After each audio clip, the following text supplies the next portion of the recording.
Exit poll नाही, हा Modi pole आहे. इंडिया आघाडीच्या 295 जागा येणार. एक्झिट पोल नंतर राहुल गांधींची प्रतिक्रिया. एक्झिट पोलनुसार उत्तर पश्चिम मुंबईमधून अमोल कीर्तीकरांचा विजय होण्याचा अंदाज, तर शिंदे गटाच्या रवींद्र वायकरांना पराभव पत्करावा लागण्याची शक्यता. एक्झिट पोलनुसार रामटेकमधून शिवसेनेचे राजू पारवे जिंकण्याचा अंदाज, तर काँग्रेसच्या श्यामकुमार बर्वेंचा पराभव होण्याची शक्यता. एक्झिट पोलनुसार रावेरमधून भाजपच्या रक्षा खडसे विजय होण्याचा अंदाज, तर पवार गटाच्या श्रीराम पाटलांना पराभव स्वीकारावा लागण्याचा अंदाज. एक्झिट पोलनुसार लातूरमधून काँग्रेसचे शिवाजीराव काळगे आघाडीवर, तर भाजपचे सुधाकर शृंगारे पिछाडीवर.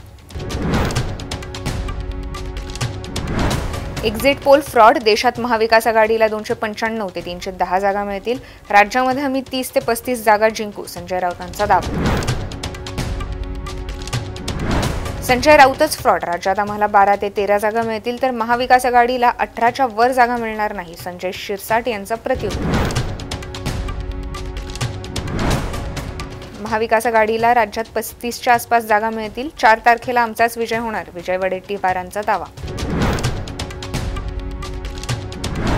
राज्यामध्ये महायुतीला 38 ते 41 जागा मिळतील. कार्यकर्त्यांना काम केल्याचं समाधान मिळेल, चंद्रकांत पाटलांचं वक्तव्य.